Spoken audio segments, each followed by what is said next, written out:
Halo mahasiswa, berjumpa kembali bersama saya Dr. Muhammad Ramaditya pada modul ke-8 buku Etika Bisnis. Lingkungan kerja adalah gabungan dari aspek sosial, psikologis, dan fisik dalam suatu perusahaan yang sangat mempengaruhi karyawan dalam melaksanakan tugasnya. Lingkungan kerja tidak dapat dipisahkan dari kehidupan manusia karena berperan penting dalam menentukan bagaimana karyawan dapat menjalankan aktivitas sehari-hari. Lingkungan kerja yang baik dapat meningkatkan kenyamanan dan keamanan karyawan dan yang pada gilirannya akan mengurangi rasa khawatir atau stres serta mendorong karyawan untuk bekerja secara optimal. Kondisi fisik dan non-fisik yang mendukung akan memberikan dampak positif terhadap produktivitas individu.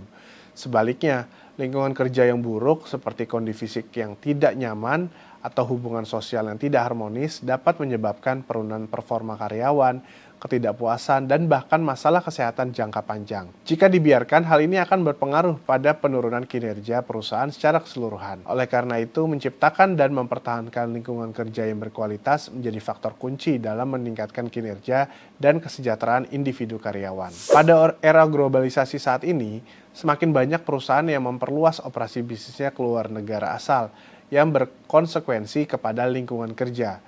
Kemampuan perusahaan multinasional dalam menjalankan operasi di luar negeri mencerminkan kekuatan, adaptabilitas, serta ketangguhan perusahaan tersebut dalam menghadapi persaingan global. Perusahaan yang kuat dimulai dengan memiliki sumber daya manusia yang mampu terus berkembang, berinovasi, serta beradaptasi dengan perubahan yang cepat di berbagai negara. Di tengah dinamika dunia bisnis yang semakin kompetitif, keragaman dan inklusi dalam manajemen sumber daya manusia sebagai bagian dari modal yang tidak terlihat semakin dipandang sebagai faktor kunci dalam menentukan kinerja dan keberhasilan suatu organisasi. Kebijakan diversitas dan inklusi tidak hanya berfokus pada aspek demografis seperti latar belakang, gender, orientasi seksual, usia, dan kemampuan, tetapi juga penerimaan pengakuan serta penghargaan terhadap perbedaan-perbedaan tersebut dalam lingkungan kerja. Dengan demikian, organisasi tidak hanya berhasil menciptakan suasana kerja yang harmonis dan inklusif, tetapi juga mampu mendorong kreativitas dan kolaborasi antar individu yang berbeda-beda.